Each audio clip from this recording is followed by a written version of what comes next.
Hogstye.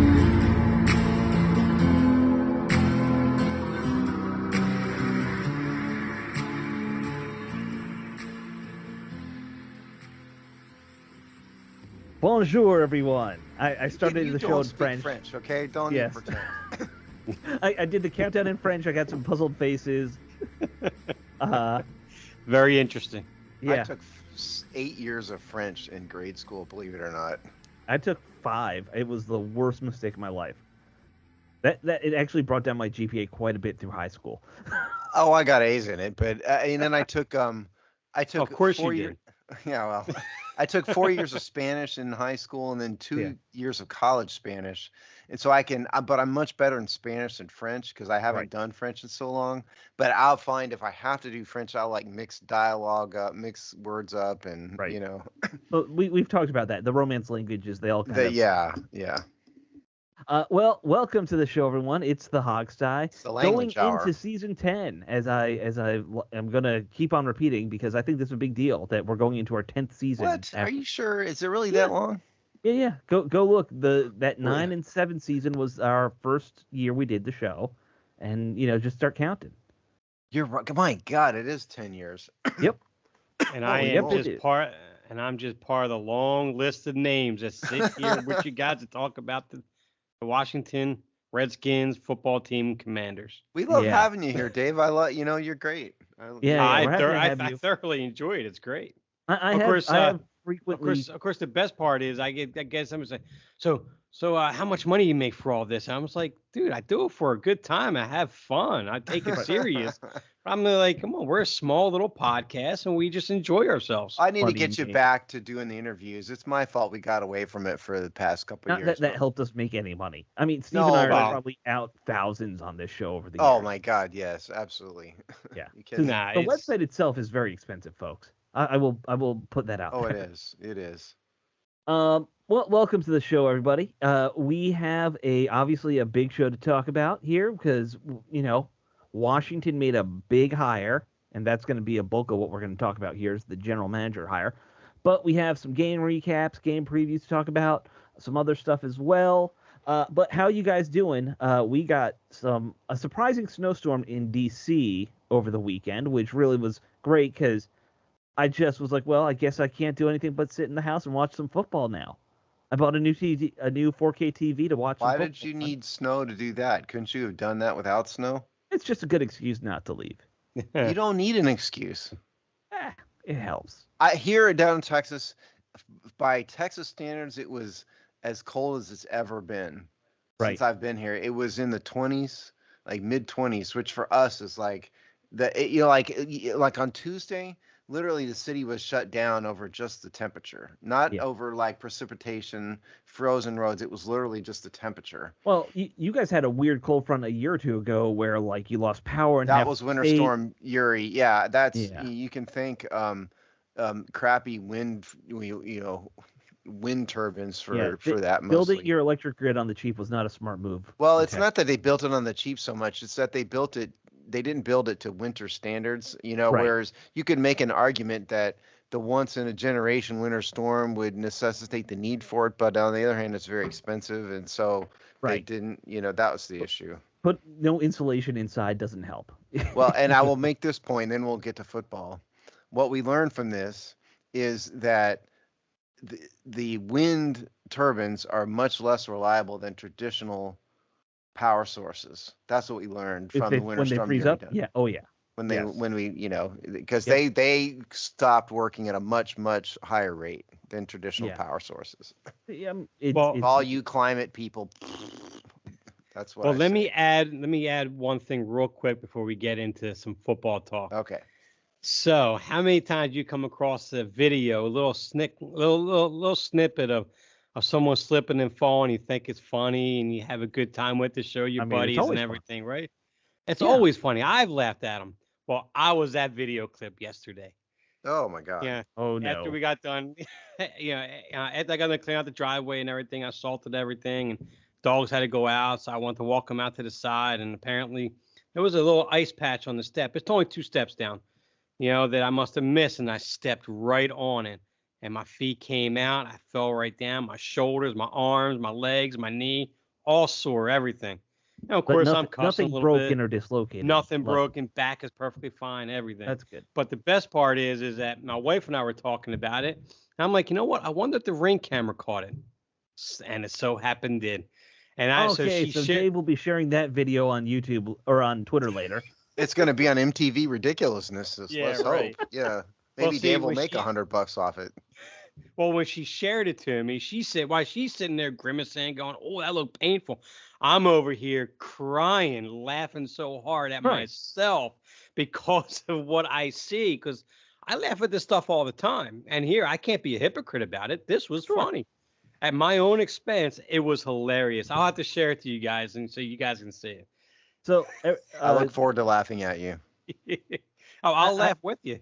I don't do it often, but every once in a while when I'm leaving the house in the morning, because, we have cameras, Ring camera type stuff too. Although I went with the slightly cheaper version, which I don't remember the name of, Blink maybe.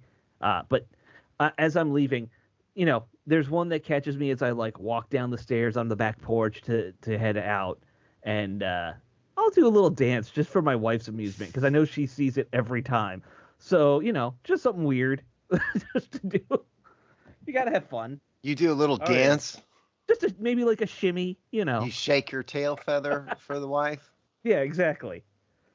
Do the butt dance, Why don't you demonstrate the butt dance and put it on the website so we know? Well, first off, no one else would see it but you guys, and it's very cramped in here. No, we can put it on the website. We can put a video clip up.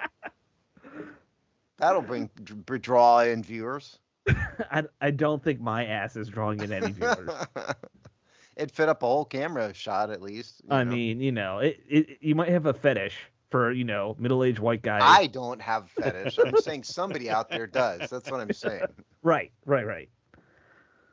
You know who has that fetish? Well, you guys should have the video clip now. Oh, did you send it to us? Yeah, I sent it to you guys. Absolutely. Awesome. All right. We interrupt. We gotta watch. Sorry, yeah, we interrupt this show for we can watch. Dave for a moment.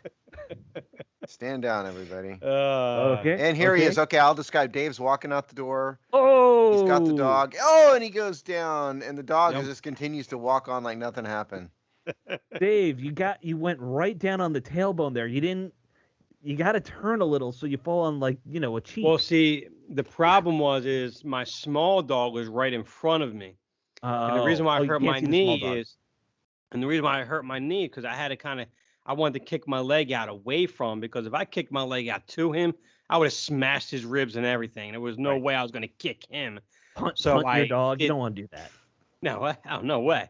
So I did that, and when I did that, I kicked my knee out awkward, so that kind of sprained. But of course, the dog yiped because he saw this big giant dude about ready to fall on him. Mm-hmm. And I'm like, dude, you didn't get hurt here. Relax. Hey, Dave, I got news for you. You're not a big giant dude. No, I'm talking about it in the dog's perspective. Right. In all seriousness, you manned up to protect the dog, and I respect that. Yeah, of course. Oh, absolutely. And I'm gonna blame the big dog a little though. He clearly pulled you into that one. Well, I think I kind of agree on that one because he just had one mission, and now it had nothing to do with me. No. Maybe you need to take your medical bills out of his dog food budget. Pet insurance will cover it. Yeah, right. But it looks like you guys got a good dusting up there. So about 4 inches. Yeah. Oh, okay. So it's about what we got. 4 inches, very icy. Yeah.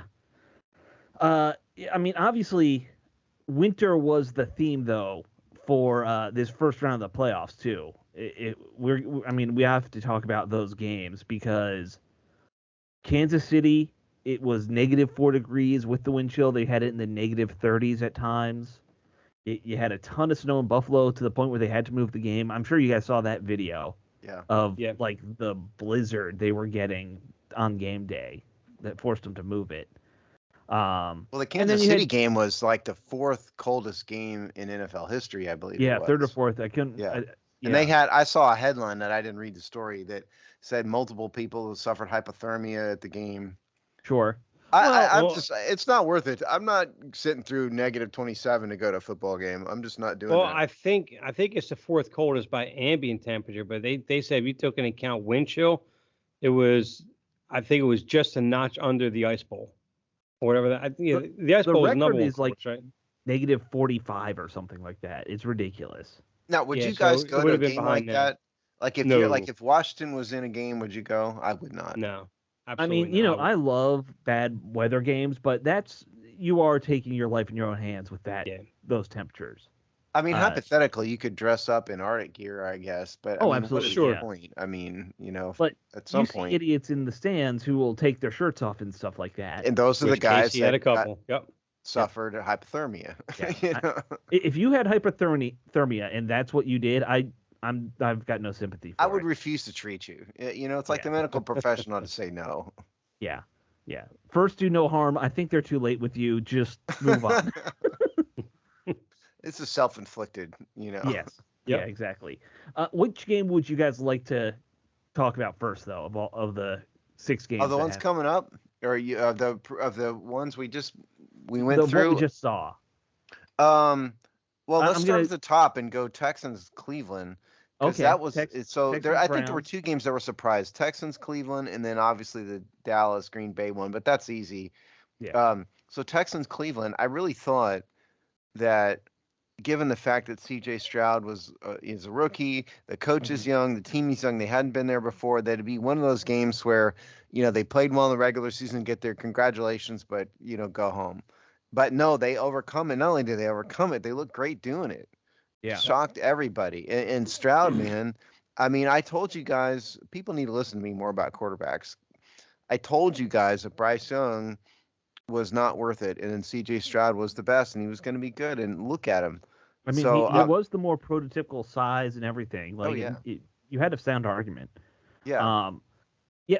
I'll tell you what blew I'm not shocked the Texans won. I wasn't shocked. I didn't expect. If you had said, "Hey, the Browns scored 14 points and lost," I'd say, "Okay, 21-14. That would make sense." No, they went against one of the better defenses in the league and put up almost 50 points. That's insane. Right. I did not expect them to blow them out like that. Yeah, that was the thing. It's Cleveland's got a heck of a defense. For those of you who aren't paying attention to it, right? They've got a lot of stars on that defense. They've got the numbers are rock solid. They're top 10 in every category. They're top points, 5 in most. Yeah, they're I think number 3 maybe in points surrendered. I believe. Yeah, really good.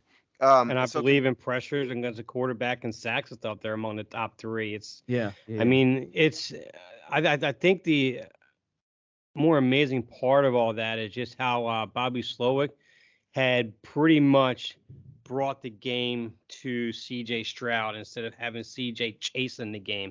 And what I mean by that is that he took advantage of Cleveland's over pursuit, their speed, and he had a lot, and the receivers were just so wide open everywhere across the field, and it was designed in such a way where it was like Stroud's first read at the time was right there, was a wide receiver was wide open. His play designs against that Cleveland defense was just, I mean, I thought it was remarkable, and Cleveland had zero answer for it. And when you're watching DeMeco Ryans and how he just coaches that game and what he does on the sideline, he does what a coach is supposed to do.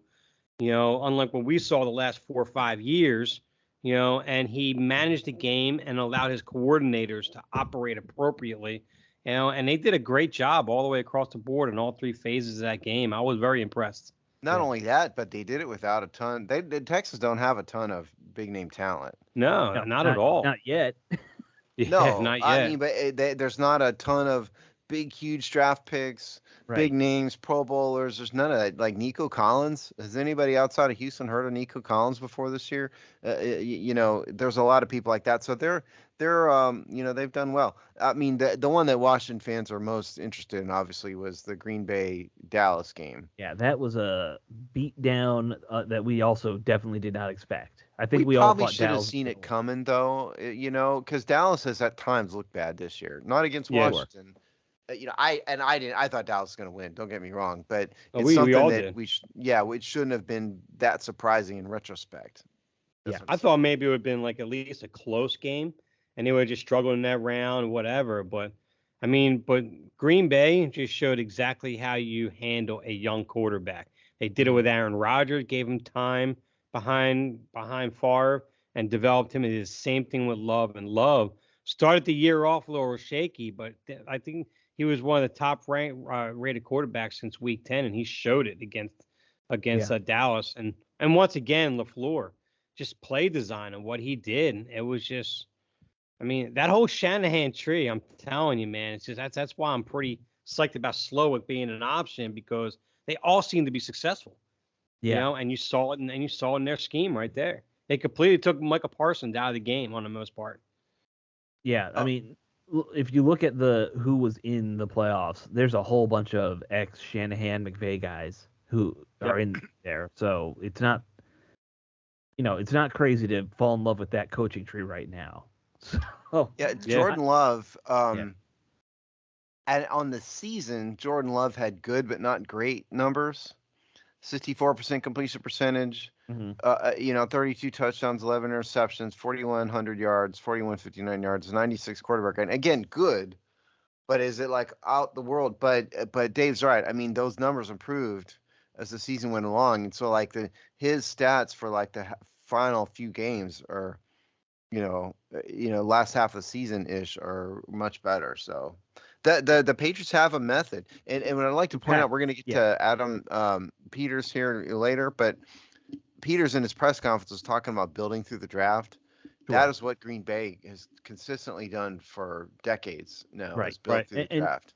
Like I actually got some heat for saying something along these lines on our Twitter. Not that I really care, but I pointed out, look, you have to give quarterbacks time. Like this whole win now mentality, which has infected everybody when it comes to football in general, but especially quarterbacks and coaches. You have to give these guys a couple years to develop, and there's nothing wrong with a guy sitting on the bench for a while. And now I was saying it about whoever they draft. People thought I was really talking about Sam Howell. He would have been good to sit for a year too. I mean, he gave us about a good half season, which isn't unusual for a lot of young quarterbacks. They hit a wall. Yeah, maybe they should have pulled the plug in hindsight, but we can talk about that a different time. That's overall. The Packers did it right. Sorry, they've done it right year in, year out when it comes to this kind of quarterback development thing, or 3 in a row now it looks like. And the talk about the Cowboys is that could Mike McCarthy now be gone? They seem to be imploding a little bit. That's already been confirmed today. Well, it's already been confirmed today that McCarthy will be back for his 5th season, so he will be there. I saw a video of Jerry Jones literally in tears over this game. Did you see this? Shivering. Yeah. Yeah. Or quivering, maybe, not shivering. Man up, dude. My goodness, it's not worth the tears, for God's sake. Steve, he only has so many playoff runs left in him.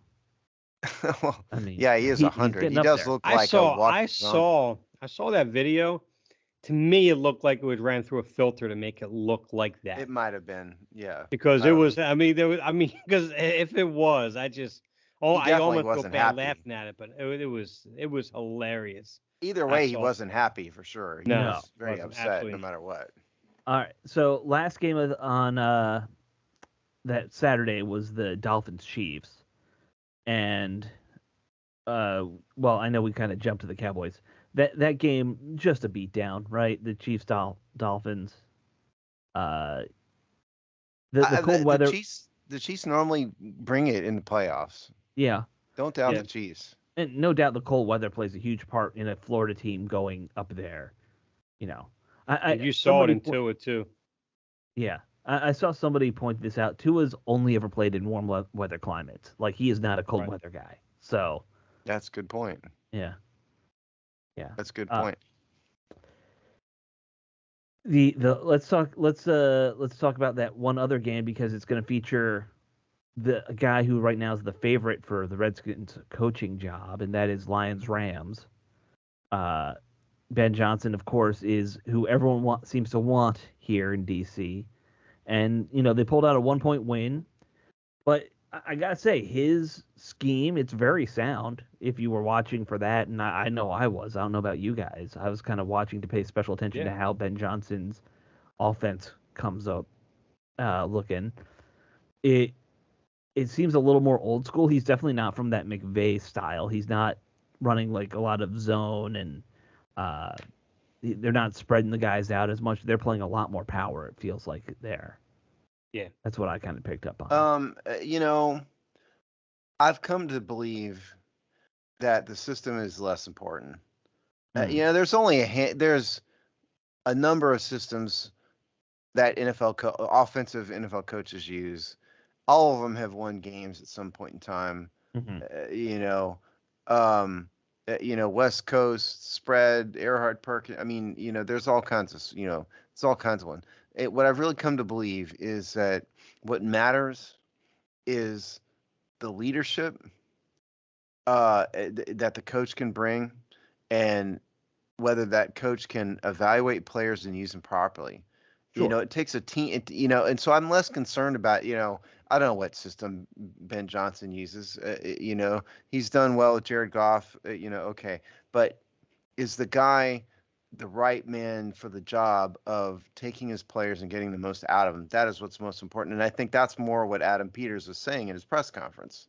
Oh, and I agree with that. And I'm sure that a lot of what you're seeing with Detroit is, well, you got to work around Goff's issues, because he can do a lot of things as a quarterback, but he's not an all-star quarterback. You've got good running backs, so why not be a run-focused team? Like, that's kind of what they've done there. The only guy who's a real system guy through and through these days to me is Kyle Shanahan. If you're talking about like guys who are obsessed with their way of doing it, he's that.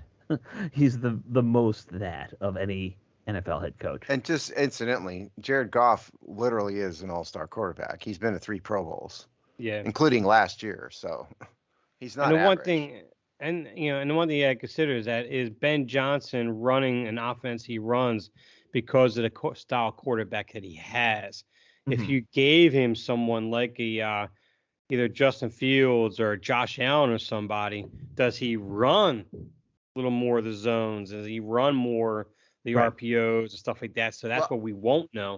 So that's where another part when you get a new coach in here is what he runs adaptive to what he has, or is he a guy that needs particular players to be successful because he's not adaptive enough? Well, let's talk about this, because your column this week actually I thought had a really good point, which you identified draft quarterbacks that kind of fit the best in your view with the major prominent potential coaching hires. So why don't you go over that? Because I thought that was a really good point. Well, we'll stick with Ben Johnson on that one, because with Ben Johnson, when I look at the kind of offense he runs and how he runs it with Goff, and he also runs quite often a lot of 12, even at times 13 personnel sets, and he runs a lot of the power. Run more power offense, which falls in Brian Johnson's wheelhouse with all that. But when I look at what he runs with Goff, Drake May fits the perfect, or is the perfect fit for him. And also what he brings that Goff doesn't have. He does have the athleticism. He has more of the prototypical size of what Goff has, and he has more of an elite arm, of course, than what Goff has. But looking what Johnson runs, Drake May is a guy that I see fits his system the most. Now, I agree with that assessment right off the bat. Just first gut reaction is he wants a guy who's going to stand tall in the pocket and deliver the ball. He doesn't have to run outside the pocket. So that it would make a lot of sense to me. Drake May paired with Ben Johnson. Yeah, it makes sense to me. From what I've started, and like everybody, I'm starting to watch a lot of highlights of all these top quarterbacks. I'm sure every fan is. Daniels can do it too. I will give him credit. Daniels is, similar height. He can stand there and just sit back and sling it. He doesn't need to run to be successful. Well, with him, I see that perfect match being with Mike McDonald. Of course. Because he spent years practicing against and watching a development of a Lamar Jackson. under Greg Roman and Todd Monken, who's there now. He was an MVP. Lamar Jackson was MVP in that system prior to. He's an MVP this year, most likely under a new system. And he watched that growth and development, and that style offense right there that you see is something that fits Jayden Daniels absolutely perfect. And but to your point though, Alex, I actually see Jayden Daniels being more pro-ready than what Lamar Jackson was when he first came out. Lamar Jackson was still raw, and he had to develop, and he developed really, really well. And he's a much better quarterback today than he was when he first came in. Jayden Daniels, I think, can kind of step in and be as a quarterback, what Lamar Jackson is now is what Jayden Daniels where I could see his starting point. And then he has room to grow after that.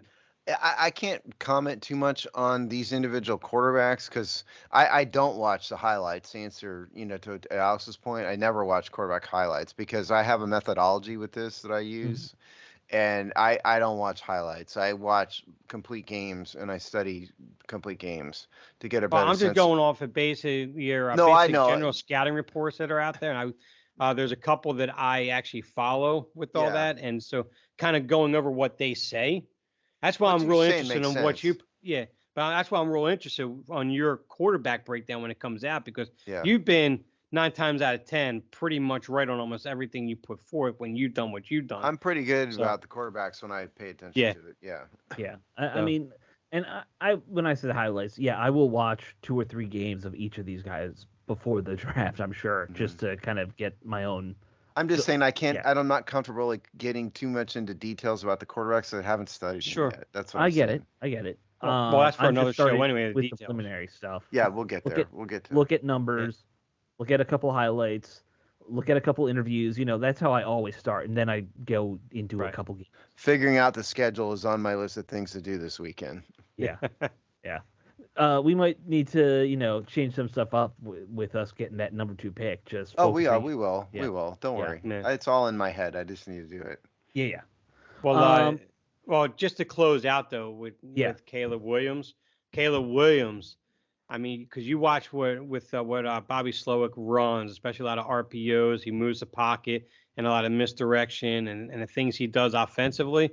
It requires a quarterback to play within that system, be able to run the RPOs and everything, but having the ability to be off script, throwing off platform, being accurate with it, and being creative outside the pocket and keeping the play alive. And Caleb Williams falls into that category absolutely perfect. I mean, people compare him to Mahomes when he throws off schedule and off script. I've seen that. And Steve, when you break down film, you can actually kind of confirm a lot more what people are dead on with that, or people just overhyping him. But in terms of those 3 quarterbacks, I think he fits Slowick's system the best because of what Slowick likes to run.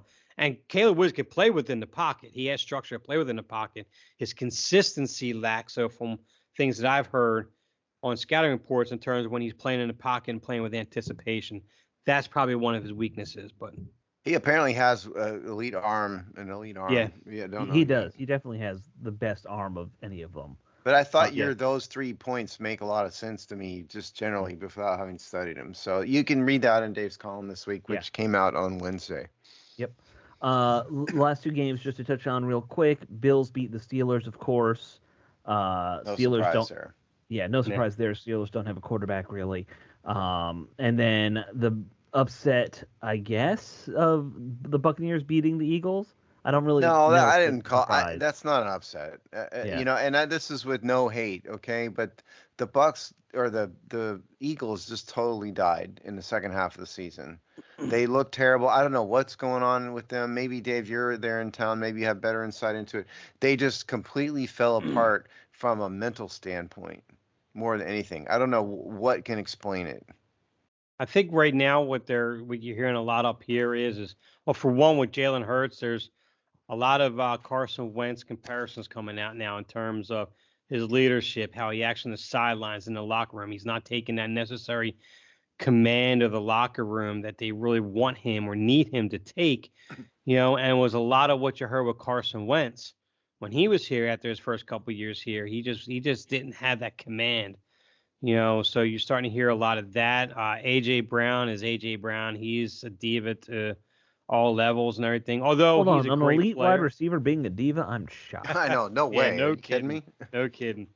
But I think the biggest letdown of that whole group has been that defense.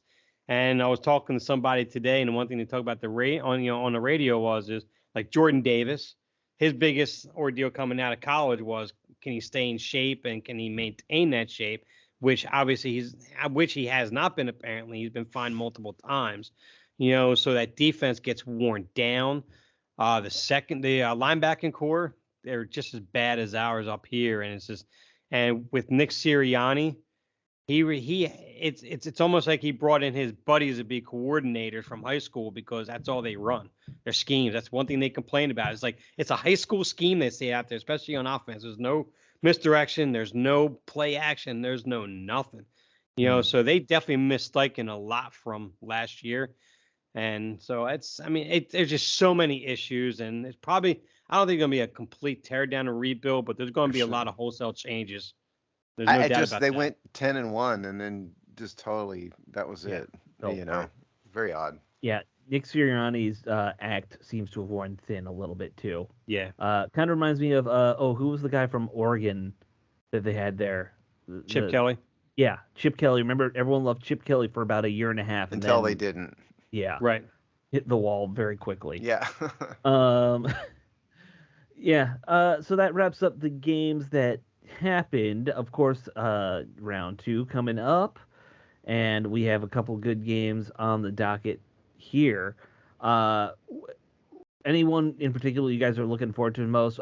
It's going to be Texans versus the Ravens on Saturday afternoon. Packers 49ers Saturday night. Bucks Lions Sunday at 3, and then Chiefs Bills at Sunday at 6:30. Well, let's just start at the top. Okay. Texans Ravens. Texans Ravens. Ravens really were one of the best teams in the game all season. Yeah, but you know what though? Lamar Jackson actually has something to prove here. Sure. Because he's had multiple playoff events, playoff games where he's not looked good, and he's had better defenses and better teams focus on him in playoff games in the way that they haven't in the regular season.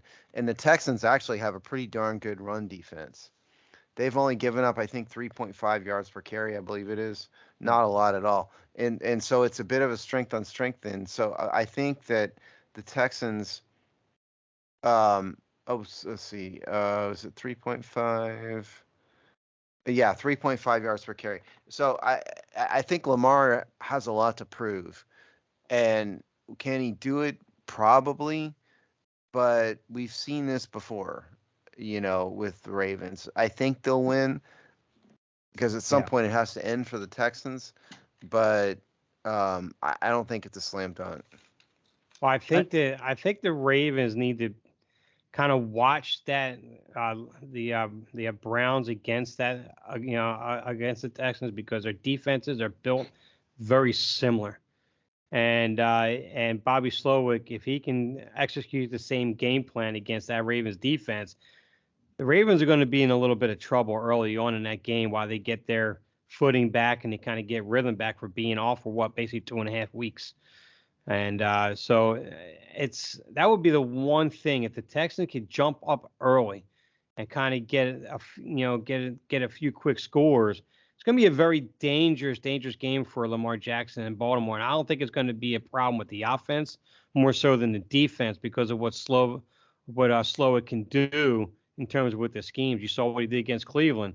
He can do it again against Baltimore. Although I still think Baltimore wins the game, but it's going to be scary for them in the first half at least. If Slowick can produce against this team as well, most people say he's probably still a year away from getting a head coaching job at least. He said the same thing about McVay, though, remember? Yeah, this could jump him up a little. He's just got to stop looking like a 14-year-old kid. I'll say this, though. So that's true. I think the Ravens defense plays well with the Texans offense, because the Ravens running defense actually has given up a lot at 4.5 yards per carry, 26th in the NFL. Yeah. Their opposing quarterback rating is one of the best in the league. It is the best. It's the lowest in the league, and completion percentage, 5th in the league. And so, the Texans are as C.J. Stroud goes, so goes the Texans. And the Texans aren't that good of a rushing team. They're going to rely on Stroud. And so, if the Ravens can do what they do and make Stroud ineffective, that bodes well. So I think the Ravens play well against the Texans for that reason. Yeah. All right. Niners Packers is next up.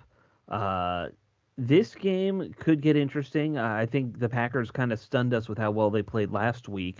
So, they're coming in hot. But San Francisco's kind of been, I think, early on was crowned as probably the favorite to get into the Super Bowl from the NFC this year. Their chief opponent we all thought they'd have would be the Cowboys. And obviously the Cowboys got knocked off by Green Bay. So I think I still like San Francisco to win this year, but Green Bay could keep it close if they keep rolling like they did. I'm calling the upset now. All right. I don't really have a statistical reason for this particularly. Just a gut feeling. It's just a gut feeling, and the reason is that there have been times this year when the 49ers have not looked very good. Now, they've stumbled through some victories. Like, I didn't think they looked particularly good against Washington, one of the dregs of the NFL. But they've gone through stretches like that, and they've lost some games they shouldn't lose. In the meantime, the Packers have won several games in a row. And the Packers played really well on the road against a team that had not lost at home all year in Dallas. And they've improved and they've gotten better. So I actually think I'm calling the big upset in this one. A very close game, but I just think the Packers may win it. Okay, Dave. Now, as far as San Francisco, I think of either team, I think they're probably the one that would probably suffer the upset more so than what Baltimore would. I think Baltimore will handle the Texans well enough. And I did come into this thinking that San Francisco is going to kind of wake up and all this and just blow them out, and they were ready to take that run. But you make up a lot of good points, Steve. And you are right in terms of how well Green Bay is playing. They're the hot team. They went to Dallas, who's been almost unbeatable at home, and just handled them rather easily, taking away the whole choke factor Dallas has every year. I'm not even going to consider that. But I think in this game, I think there is a good chance that they could pull the upset on this one. And I still think San Francisco pulls it out, but you could be very much right on this, Steve. It's a long shot. I mean, don't bet money based on me, because the odds, logic would say that 49ers will figure it out. But I don't have a ton of faith in them as an organization this year. And if I'm not mistaken, I believe San Francisco's run defense isn't exactly all that great this year. I think they were susceptible against the run, weren't they? Yeah, I've got it here. All you have to do is run it. They're middle. They're a middle of the road run defense, 4.1 yards per carry, which is 14th. So they're not that great. Not bad, not great. And Aaron Jones has them fresh legs right now, and and he's running strong. I mean, you're almost making me want to think upset myself too. I mean, look, as the early line was Niners minus 9.5 points, so nobody agrees with this, right. This. Well, if there is an upset, then I'm going to say it's going to be wild, because then you're in all likelihood looking at an NFC North battle for the championship, which I don't think has happened since probably the 50s. It's been a long time since we've had two competitive teams from the NFC North like that. Because looking at the Lions, Bucks, Bucks, nice story, but I don't see them beating the Lions. No, I don't either. Lions are on a roll. Yeah. They're a solid team all around. They have kind of every motivation behind them, and they're a feel good story. Yeah. I think this is probably the blowout of the weekend, to be honest with you. I think they win by double digits. They have it handled by the fourth quarter. Probably. You're probably realistically. Right. Yeah, I think so. Of course, I have to mention, you guys saw that stupid clip of the Tampa Bay head coach in the presser getting asked if he's worried about the weather. I did not. Yeah, some beat reporter in Tampa asked in their interview session or Q&A session if he was worried about the weather in Detroit, and he's like, "It's in a dome." They play in a dome in the last 50+ years. Yeah. Yeah. I have been. Now, granted, it could get cold from the bus into the stadium. Maybe hypothermia could set in at that point. Maybe. Right. I don't know. I've been in that stadium. It's a nice stadium, you know. Yeah. The new one? Yeah, it looks. Yeah. I remember when they built it, it was very ahead of its time. I mean, it's in Detroit, so it's in a dumpy area because Detroit is a dump, but the stadium itself is nice. Right. By stadium standards. It just seems like the most Florida question to ask about going north in the cold. Are you worried about having to go from the airplane to the bus and then from the hotel front door to the bus again? Well, I mean, you know this living in Texas. Like that reporter, she probably doesn't even own a long pants. You know? I say this in all God's honest truth. I do not own a winter jacket. Right. Right. I've had them. I've lived in many cold weather climates, but I don't have these jackets anymore. Right. And if I have to wear long pants, it's a bad day. Yeah. Yeah. And that's how people in southern climates think. Right. And Florida's even more southerny than Texas. Absolutely. Yeah, definitely. Yeah. Especially Tampa. You know? Yeah. Yeah. All right. Last game. Chiefs Bills. This will be a good one. This matchup we've seen a couple times now in the playoffs. It's kind of becoming a rivalry. It feels like.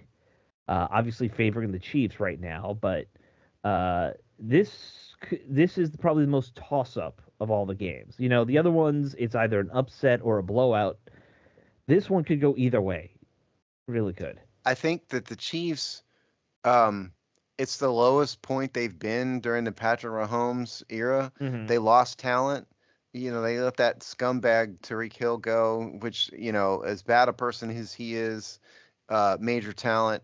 The Chiefs have looked mediocre at best some times this year. Yeah. But this game is in Buffalo. Josh Allen had, to his credit, it's gotten better. He couldn't hit the broadside of a barn in college, and he has gotten more accurate. He has a coach that's figured out how to use him properly. He's a great running quarterback that adds value. Whereas you just put him in the pocket, he wouldn't be what he is. But this is still the Chiefs. And until somebody beats them in the playoffs, I cannot pick against the Chiefs in a game like this. So I'm going Chiefs. I don't know how much of an upset that is. I think the line is 2.5, I believe, if I recall. Yeah, so it's almost a pick 'em kind of thing. But I'm going Chiefs in this. Yeah, myself, I think. I think this is going to be a game where Josh Allen gets over the hump. I think. I don't know. I think it's a pick 'em game myself. I think they're pretty well matched against each other. They have a rivalry against each other. And Mahomes' first time on the road in the playoffs, and I just think that unless Rashee Rice can pull out another big game, he doesn't have reliable receivers outside of Travis Kelce. So I don't know. I think Josh Allen kind of gets over the hump on this one. They get the AFC Championship game. Fair enough. Yeah. I'm going to kind of be rooting for the Bills. I've always had a soft spot for them because my parents both went to college in Buffalo. I have a lot of family friends because of that who are Buffalo Bills people. I'm sorry to hear that. Yeah, they're tough. I'll give them that. They handle their bad weather. Are they going to go shirtless at a football game at -27 or whatever? And set fire to a table and jump on it? Yeah, sure. Why not? And also, buffalo wings are delicious. Kansas City, your barbecue's overrated. I'm going to say it. I think barbecue is overrated. Period. There's some barbecue that's very good. Hold on. Stop. I'm 100% Barbecue serious. Is fantastic. A barbecue, when done right, especially when the food is smoked, it's unbelievable. I don't think meat should be smoked. I mean, that's the whole point of smoking is meat. I know, just don't. Barbecue's overrated. You can't eat it anymore anyway, Steve. I know, but I didn't like it even back when I did eat it. This is one of those weird Steve food things, Dave. We have to just let it go. We have to let it go. It'll just make me angry. Well, good. See, I might have success. He could be wrong on his own, all by himself. I'm never wrong. On food, I think you've always been wrong. Yeah. I'm with Dave on that one. Steve, your food tastes have always been kind of questionable. But you know who's not questionable is the Washington's new general manager. Look at the transition there. Congratulations. Terrible. Awful transition. But we do have to move on and talk about it because that's the big story for Washington this week. Adam Peters hired as the general manager. We said it. It was down to him and Cunningham, it looked like, last week. Peters we were a day late. It was Friday they announced it. We thought it would be Thursday. He had his press conference on Tuesday of this week. By most accounts, glowing reviews. Tom Lavero, I think, said something negative again, but that's what Tom Lavero does. Is that guy just a grouch, or does he have a burr up his butt, or what? If he can reach it, maybe. I don't know. I don't know, man. He's the most I know he's very thin-skinned and sensitive because he blocked my old account on Twitter because he didn't like the criticisms I gave him. Yeah. I mean, look, if you're going to be a public writer, you have to come. People have called me stupid for stuff I've written and all that, right. And you have to let it go. Steve, we call each other stupid off the air all the time. We do, yeah. But that guy needs help. That's what I'm saying. Yeah, and he's like a New York guy. He's like the softest New Yorker I've ever seen, honestly.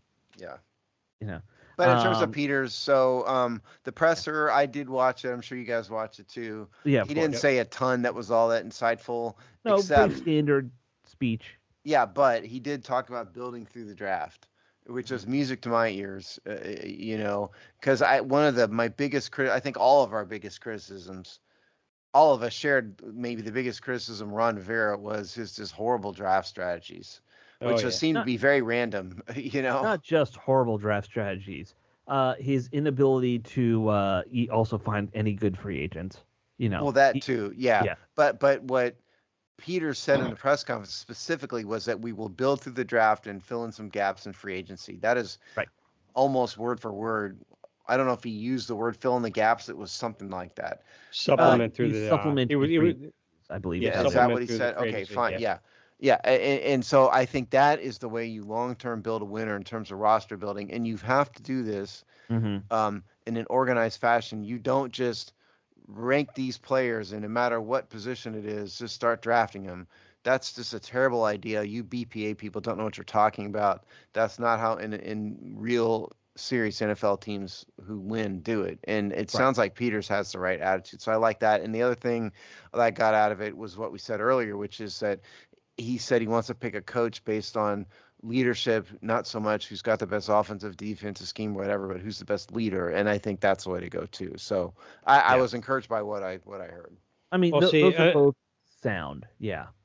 Another thing that also jumped out when he talked about when he hired a next head coach was because they would ask him, say, well, what's your approach to the draft, and are you going to go after a quarterback? And his answer is, well, once I get my coach in place, and we sit down and we talk about what this team wants to be, the philosophy, the scheme, and everything, then we'll put together our direction where we want to go. And we haven't heard that in how long? It was always about what Snyder wanted to grab or this, that, whatever. It was just there was nothing cohesive. Little Danny would have already had a coach in place by now. Yeah. He would have had a coach before. He fired Rivera. And he also would have had already decided who he was going to draft in the first round. Right. Now, the thing I will say is we have heard these things before from Scott McCloughan specifically when he was hired to be the air quote GM for a little while. And he did okay for a while. Yeah. His drafts were not great. I think they weren't a train wreck though. No, he found a couple good picks in like the mid rounds that worked out, and Ron Rivera's his first rounders were terrible. Ron Rivera's drafts have been train wrecks. Yes, yeah, but it was his philosophy. This is what we're going to see again. It's you build the lines, you hopefully draft well, and then if you have a hole, and looking back on the McCloughan ones, they had a hole at safety, and they brought in, like a decent journeyman starting safety. Like he wasn't special, but it was, that's kind of what you do. Bring in a guy for a year, maybe two, have him fill those gaps, and then you just look for one in the draft for the future. It's a sound way to build. It really is. Yeah, and and the one thing is, I think people can go into this optimistic and hopeful because the one difference that you have now compared to what we had is that we don't have a meddling owner. We don't have an owner that's focusing on what players he wants in the draft, how he wants the draft board to be, how he wants the team built, and bringing in. We don't have that. Even when McClellan came in and tried to do what he could do, he still had to deal with that narcissist of an owner. And then when things started falling apart on Bruce Allen's end, all he did was just point the finger over here and go, "Well, that's his fault. That's his fault." But also, and then everything just kind of started to collapse inside of itself, even under McClellan, as it did the last 24 years. We don't have so there's reason to be optimistic. You can be I get you want to be cautiously optimistic. I mean, we all should be to a degree, but we have this is the first time that Washington has ever had a reputable GM that's willing to take over this team and run this organization. But listen, I mean, Scott McCloughan also was sponsored by Coors. There was a reason why he wasn't hired somewhere else. He was an admitted alcoholic.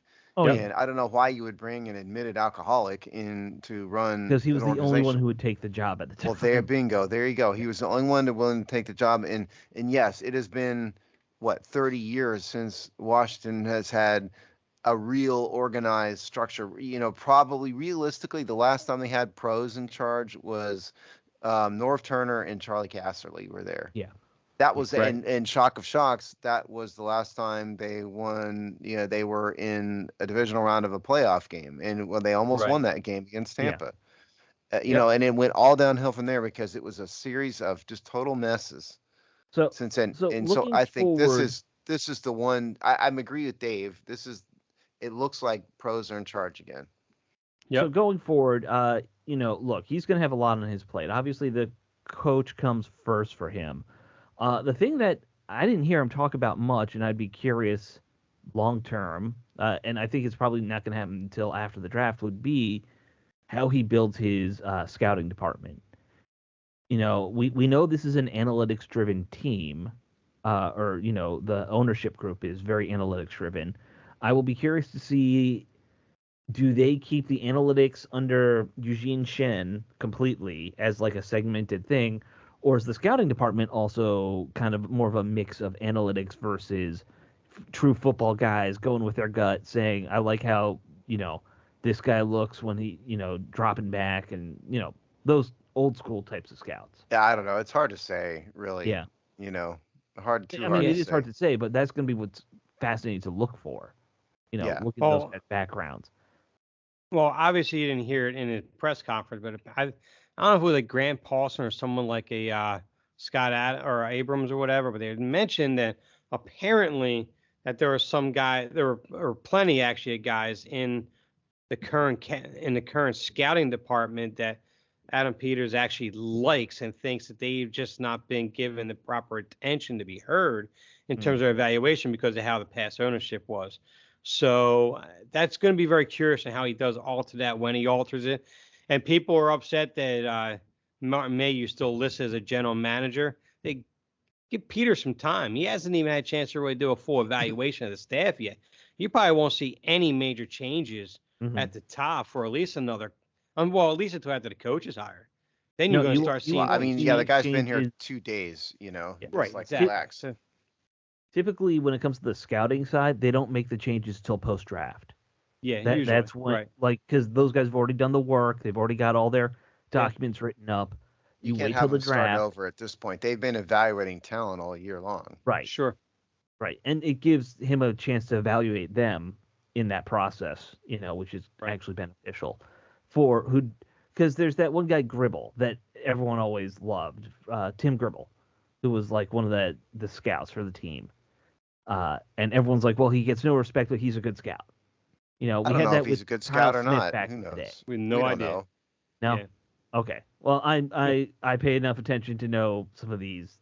No, my point is we don't know if Tim Gribble is a good scout. I mean, you can pay all the attention you want, but I mean, that doesn't mean we know anything. No.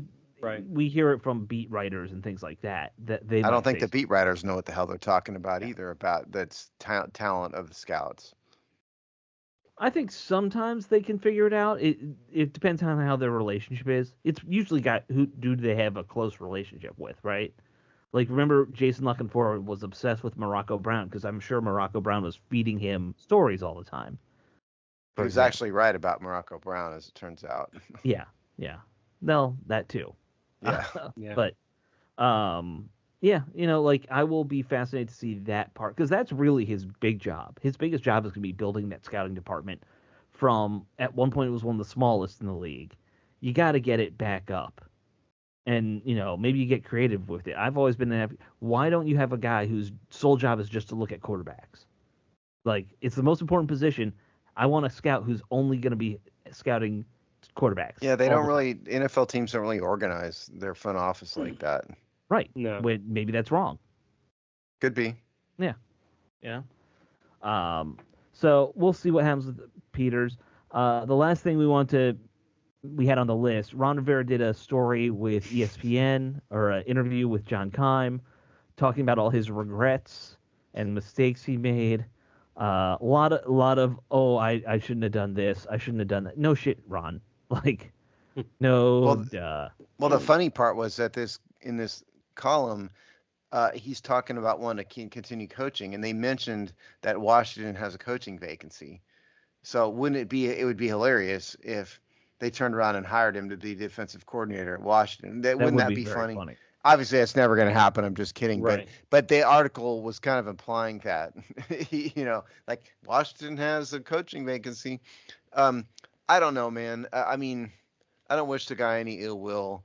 But he had Ron's fundamental central problem was he had way too much on his plate. He had to be the he had to be the GM.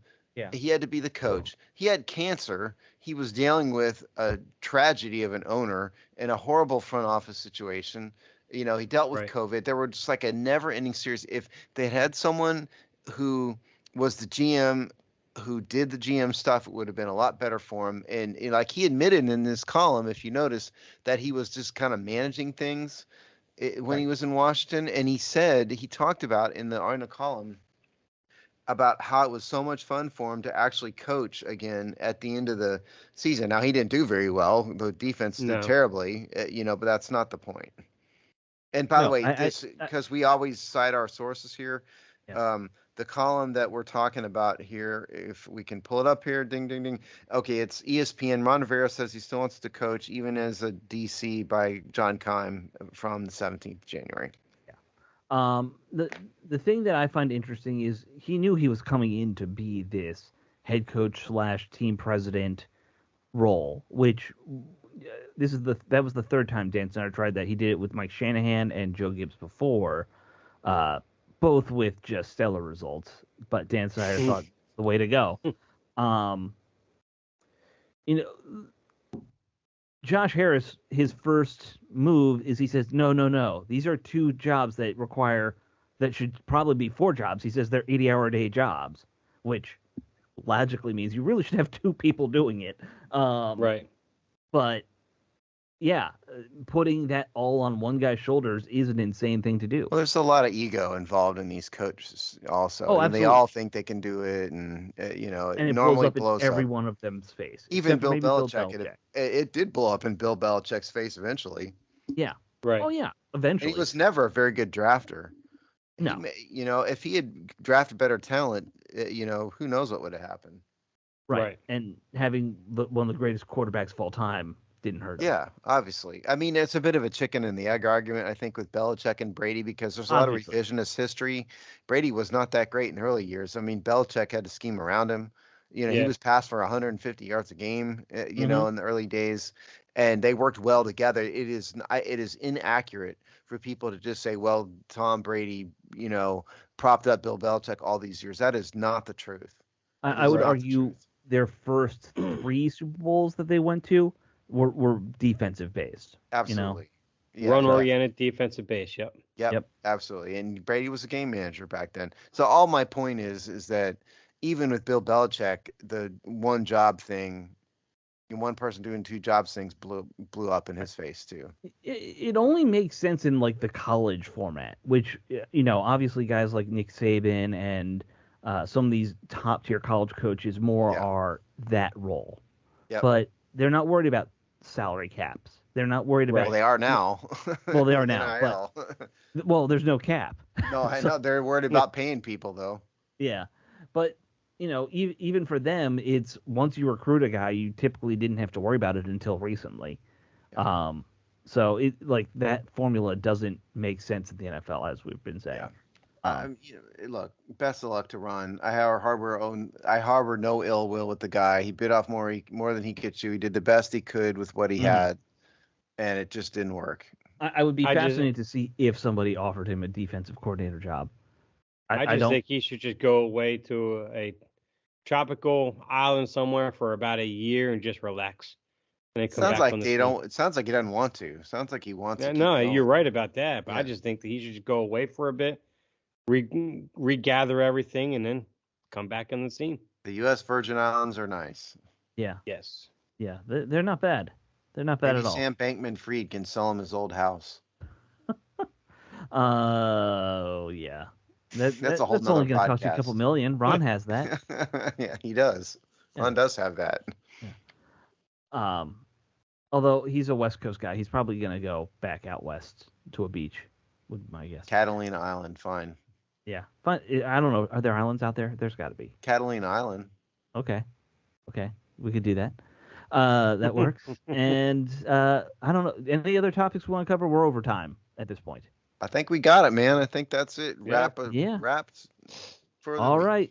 We will come back to you next week, talk about the championship games, who's going to be playing. I don't know. We have our guesses. And I don't know if we'll have a head coach yet, because half the candidates are on these teams. And will probably be in the next round. So we'll have to wait again, but we'll probably have some new coaching news, interviews, and things like that. Until then, we will talk to you all next week. Yep. I'll talk to you later. Later.